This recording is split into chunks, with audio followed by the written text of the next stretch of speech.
Simple lang ang sagot sa maikli mong katanungan, iho. Ang bertud na inalagaan nito ay hindi buo. Isa lamang itong napakaliit ng totoong bato, kung kaya't wala itong panama sa diwata ng hangin.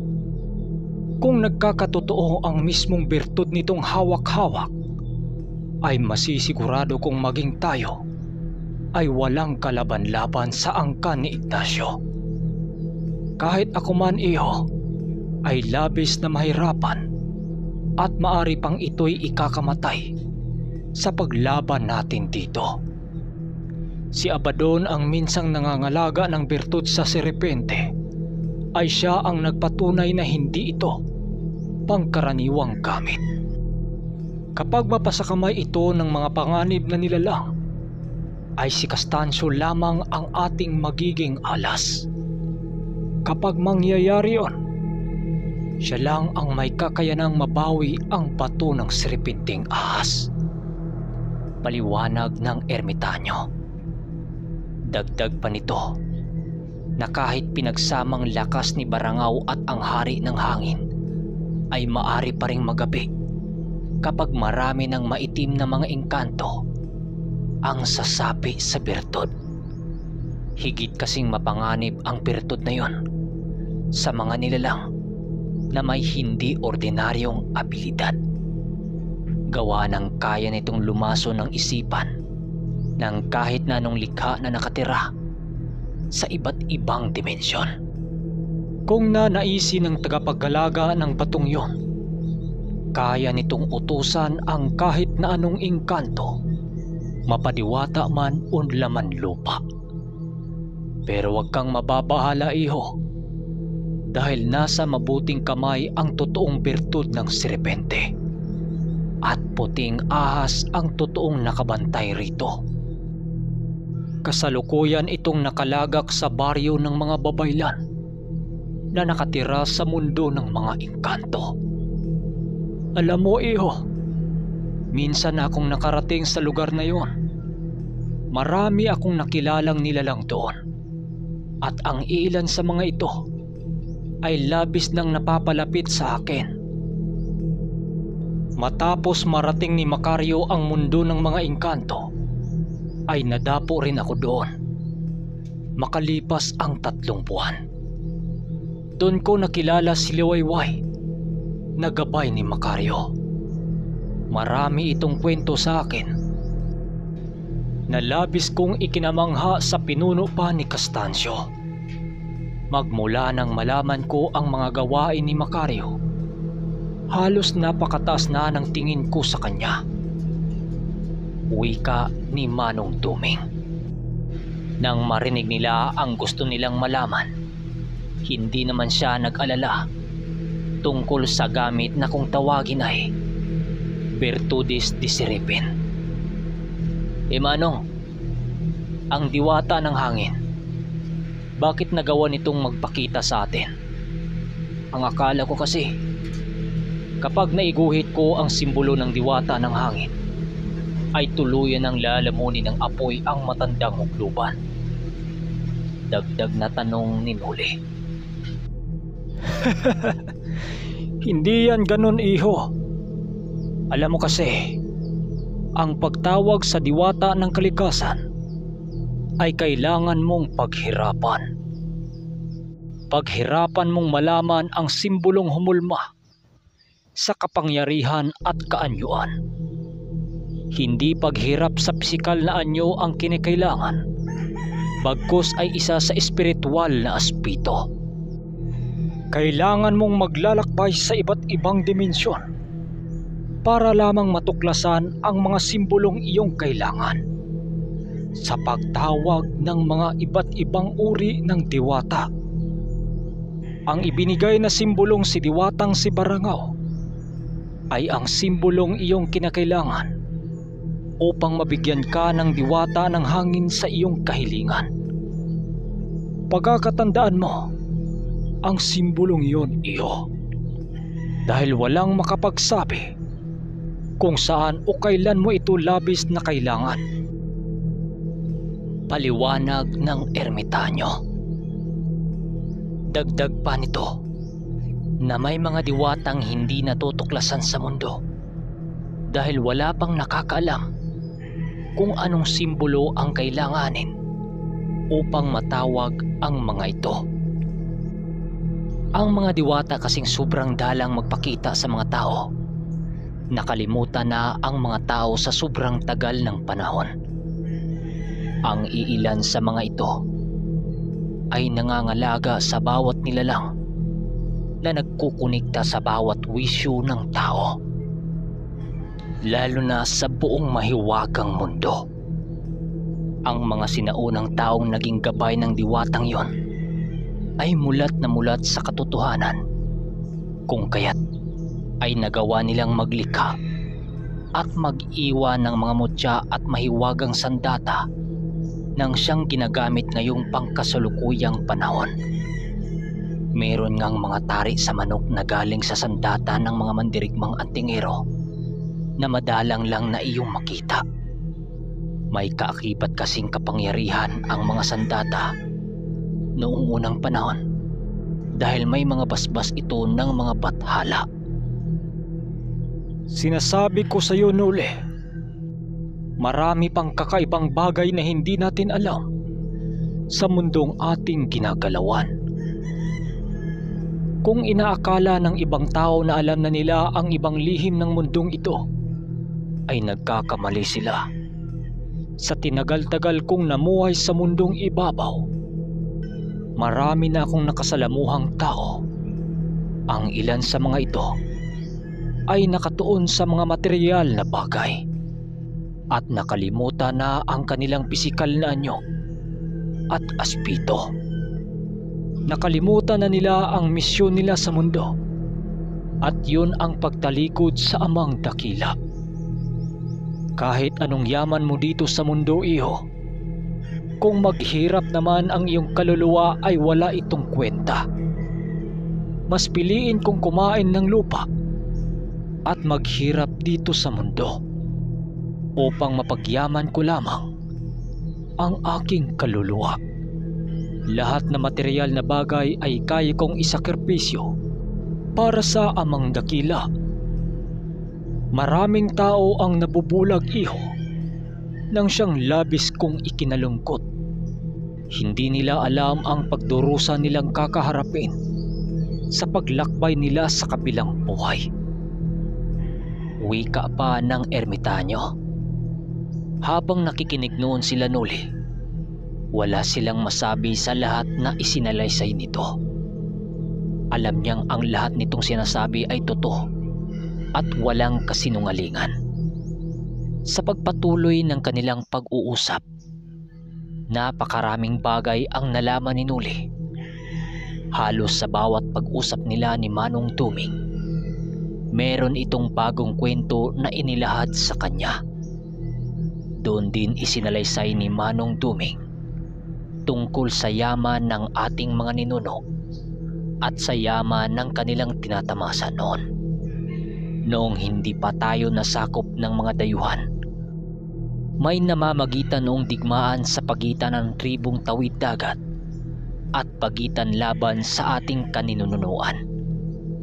Ang iba sa mga ito ay gumagamit ng kakaibang salamangka na halos yun ang unang nasilayan ng ating mga ninuno. Dahil sa kaisa nito ang kalikasan, kung kaya't nagapi nila ang mga dayuhan nang walang kahirap-hirap. Ang iba sa mga dayuhan ay nakasuot ng mga maitim na kasuotan na para bang isang aswang kung iyong titingnan. Marami din itong mga salitang nakaukit sa kanilang mga katawan at kabilang dito ang mga pintados na halos hindi mawari ng ating mga ninuno kung ano ang ginagamit nitong dialekto.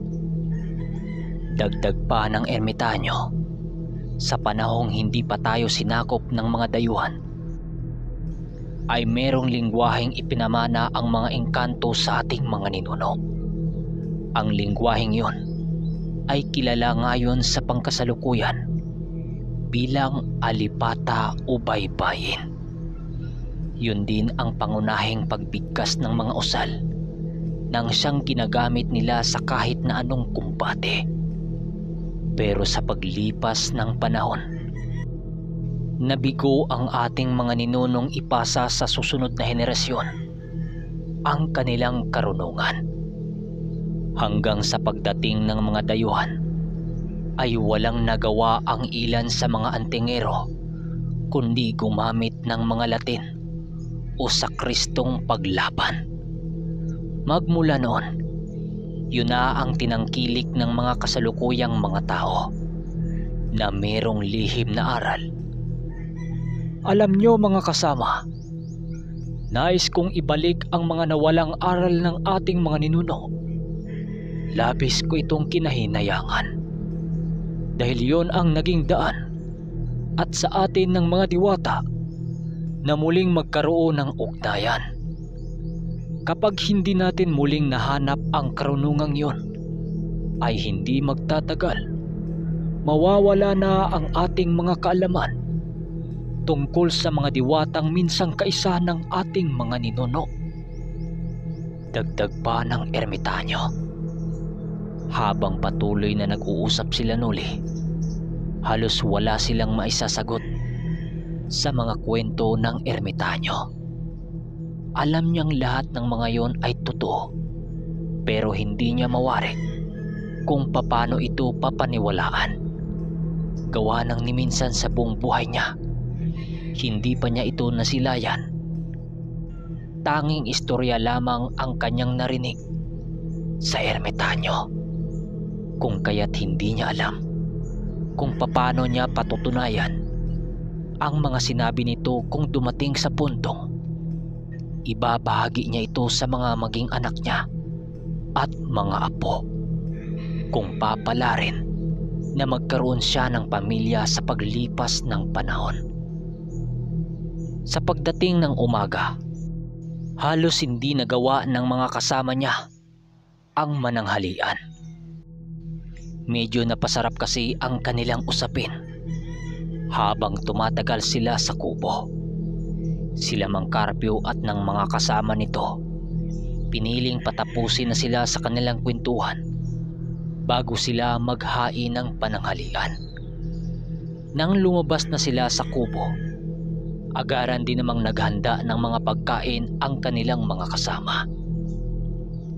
Manong Carpio, pasensya ka na dahil video napapasarap lang naman ang kwentuhan namin eh. Alam nyo na Manong. Patawa-tawang wika ni Noli. Ngumiti lang naman si Mang Carpio dahil alam niyang ganun talaga si Manong Duming kung sila'y nanggagaling pa lang sa digmaan. Sa pagsapit ng hapon, may panauhing dumating sa kanilang baryo. Tatlo itong nangangabayo at huminto ito sa harapan ng manuka ni Noli. Pagbaba nito ng kabayo, nagmamasid lang naman ito sa mga manok niyang nasa loob. Nang makita nila Noli ito, agad naman nila itong namukhaan.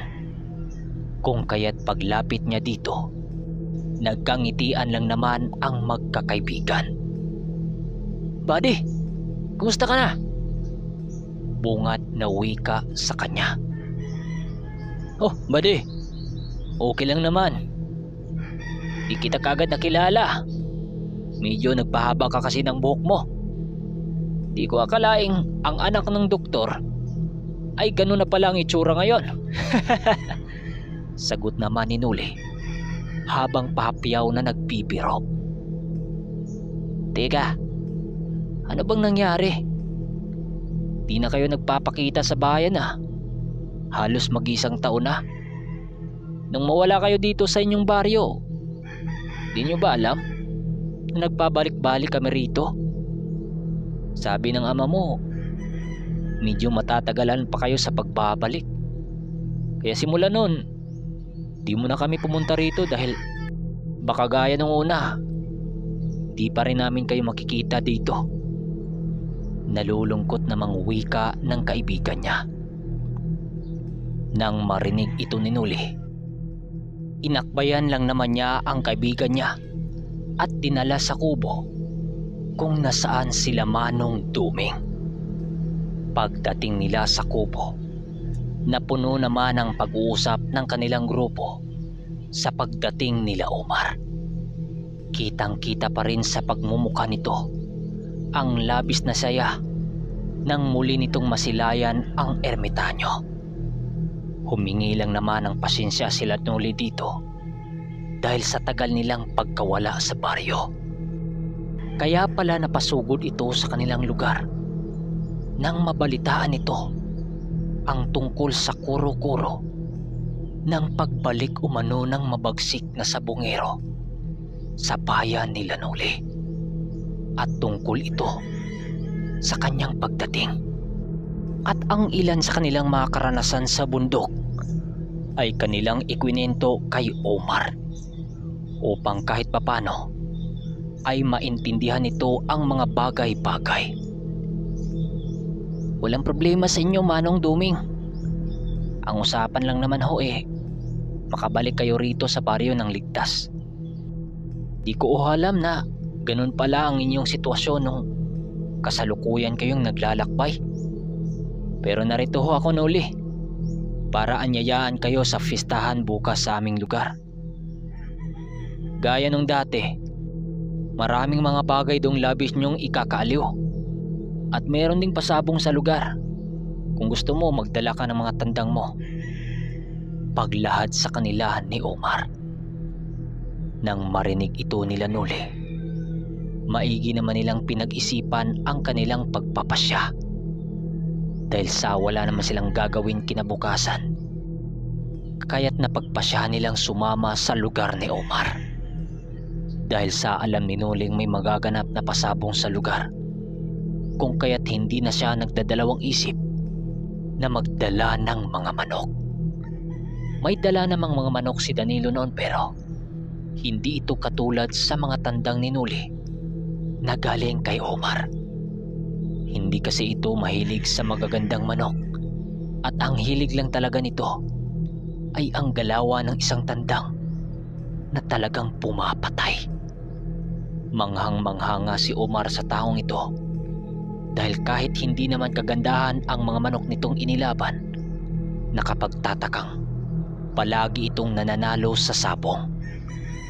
Gabi na silang nakarating sa baryo nila Omar, at gaya ng inaasahan, napakaraming tao sa bahay nito. Nasipat nila Noli ang mga ginawa nito. Yung iba nagsisibak ng mga panggatong, nagkakatay ng mga ihanda sa festa, at nagluluto. At hindi rin mawawala doon ang inuman. Ngunit sa pagkakataong yon, hindi nila alam nilang dalawa ni Manong Duming na may makasubukan silang mga antingerong bisita din ni Omar. Ngunit ang inakala nilang mga antingero ay isa palang uri ng mga nilalang sa kaliwa.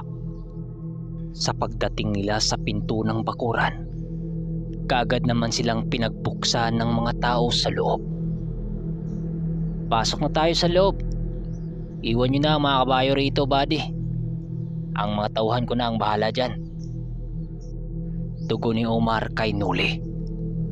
Ngunit sa pagpasok nila sa loob, nakaramdam ng kakaibang simoy ng hangin sila Manong Duming at Mang Carpio. Magamat pinagtitinginan sila sa kanilang mga itsura, hindi pa rin mawala sa paningin ng mga tao ang pagiging misteryoso ng kanilang samahan. Nang tuluyan na silang nakapasok sa loob, kaagad naman nilang tinungo ang dating kubo na kanilang pinagtatambayan. Pinagkakapi na muna sila ni Omar upang kahit papano magawa nilang malabanan ang lamig sa lugar. Manong, mukhang may mga nilang dito sa lugar. Nararamdaman ko ang kanilang presensya, Manong. Bulong na wika ni Noli. Hayaan mo lang, iho. Nasa loob tayo ng bakuran ni Omar. Kung kaya't mapakanan man yan o kaliwa, hindi yan basta-bastang umatake. wika nito. Makalipas pa ang ilang minuto, nasipat nila ang paparating na mga magulang ni Omar na papalapit sa kanila. Pagkakita nito sa pangkat nila Noli, nanlaki naman ang mga mata nito dahil muling itong nasilayan ang ermitanyong nanggamot sa kanya noon. Kaagad namang nagkakamustahan sila doon at itinuring sila nitong espesyal na bisita. Pagsapit ng 8:00 ng gabi, nasa pinaka-espesyal na lamisa na nakaupo ang pangkat ni Noli. Kasama na dito ang pamilya ni Omar. Masaya silang kumakain at nag-uusap hanggang sa pagdating ng inuman. Napuno ng kwentuhan ang kanilang talakayan dahil matagal-tagal na rin silang hindi nadapo doon. Ngunit habang abala sila sa pakipag-usap, napansin niyang may lumapit na 3 lalaki kay Omar na ibang-iba ang aura sa kanilang katawan. Sa isip-isip niya, ito na siguro ang kanina pa niyang nararamdaman sa paligid. May ibinulong ito sa kaibigan niya at hindi naman niya alam kung ano ang pinag-usapan ng mga ito. Ngunit kaagad niyang nabasa ang pinag-usapan nito dahil habang nag-usap ang mga ito, nasipat niyang tumitig ito sa kanya. Hanggang sa maya-maya pa, lumapit sila Omar sa kanya kasama ang 3 lalaki. Pagdating nito sa kanilang kinaroroonan, kaagad ipinakilala si Noli ng 3 lalaki. Nakangiti naman ang pangkat nila Nuling nakipagkamay sa mga lalaki habang nagkakakilanlan. Buddy, si Ispoy pala, si Timyong at Agaton. Mga pinsan kong nakatira sa... Hindi ko na babanggitin ang saktong lugar. Basta sakop ito ng Iloilo. Mabait naman ang mga to, kaya magkakasundo kayo sa inuman nito. Wika ni Omar sa kanya. Makalipas ang mga minuto ng inuman, napansin nila Nuling naging tanggiro na sa inuman ang mga pinsan ni Omar.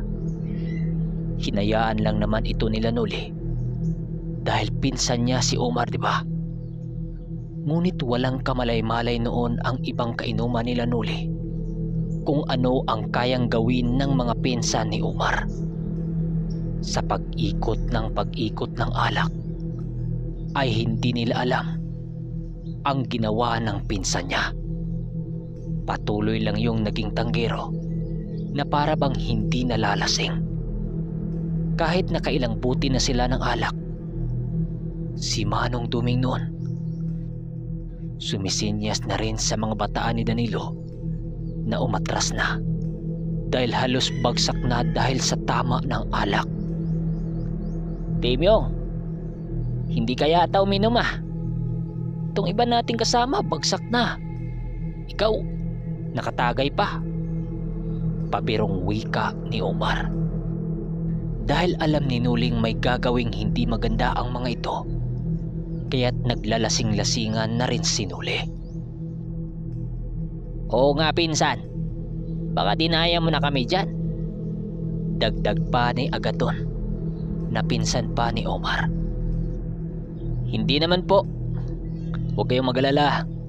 Tumatagay ako ng patas. Sagot ni Timyong.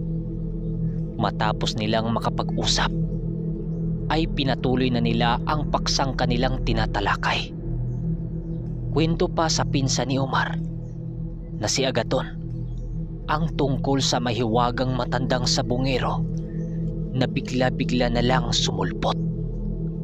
Sa pagtagal ng inuman ay hindi na nila napansin ang oras. Nakatulog na si Omar sa kanilang iniinuman habang ang 2 ermitanyo masayang-masaya pang nag-uusap. Sa paglalim ng gabi ay patuloy pa ring naging tanggiro si Timyong. Ang iba sa mga kainuman nila ay tulog na sa mga inupuan nito. Ilang minuto pa ang lumipas, doon na nakita ni Noli sa taong yun ang hakbang nitong gagawin sa panlalason. Nanlaki ang kanyang mga mata nun dahil napakalakas na lason ang nasa mga kuko nito na may halong sabulag pa. Habang nagsasalin si Temyo, ay laking gulat na lamang ni Noli nang ibinuhos nito ang lason sa baso na tagay pa ni Manong Duming. Halos hindi mawari kung bakit ginawa ito ng pinsan ni Omar. Nang pipigilan na sana niya ang ermitanyong tanggapin yon, ay napatigil na lamang siya nang ngumiti lang ito sa kanya. "Inumin mo na yan, Manong. Ang dami mo pang satsat eh. Matutulog na tayo."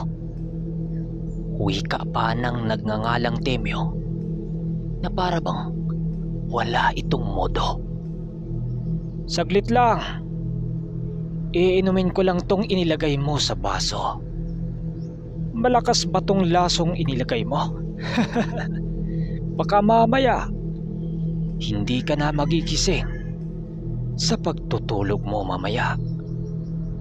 Nang sabihin ito ng ermitanyo, ay nanlaki ang mga mata ni Temyo. Dahil bakit alam nito ang nilagay niya sa baso? At isa pa, wala itong takot na ininom ang laman ng baso na yon. Magaling! Dahil tumitira ka kapag lasing na ang katapat mo. Kanina pa lang, alam ko na ang pagkatao mo, iho. Itigil mo na yung gawain mong yan, dahil yan ang ikakamatay mo. Nandidilat na wika ng ermitanyo. Ngunit sa kabila ng sinasabi ng ermitanyo, tumatawa lang dito ang lalaki na para bang hindi ito nasindak sa matanda. Sa bagay, hindi nito alam ang mga taong nasa harapan niya. Sinubukan pa nitong batuhin ng tigalpo ang ermitanyo pero nakangiti lamang ang matanda at hindi tinatablan. Nang dudukot pa ito ng lason sa kanyang bulsa, laking gulat na lamang ng lalaki nang hindi na niya maigalaw ang kanyang mga kamay. Ang bastos mo, iho. Dahil sa pamamahay ka pa talaga ng pinsan mo, gumawa ng kapapalagan. Pasalamat ka dahil pinsan ka ng kaibigan namin. Dahil kung hindi, sisiguraduhin kong hindi ka na masisikatan ng araw. Matapos nun, ay ang pagkalas ni Manong Duming sa mga pamako nitong ipinadapo sa katawan ng lalaki. Takot na takot noon si Temyo nang makita nito ang nag-aasul na mga mata ng matanda. Maya-maya pa ay nagising na din si Omar dahil sa ingay nila at inaya sila nitong lumipat sa mga higaan upang makapagpahinga na. Sa mga kaermitanyo, abangan nyo ang susunod na part dahil lumalaban na naman sila ng sabong. At isunod natin ang shoutout. Shoutout kay Christian Sabihano from Mount Malinaw at Russia. Mark Felipe, Malay from Batulete. Shoutout kay User Lu at kay Joyra. Shoutout kay Michael Navarro at kay Dexter Storia. Shoutout kay Ulim at kay Carly Tuya. At sa mga gustong magpa-shoutout, mag-comment lang sa ating comment section at babasahin natin to sa part 218. Maraming salamat.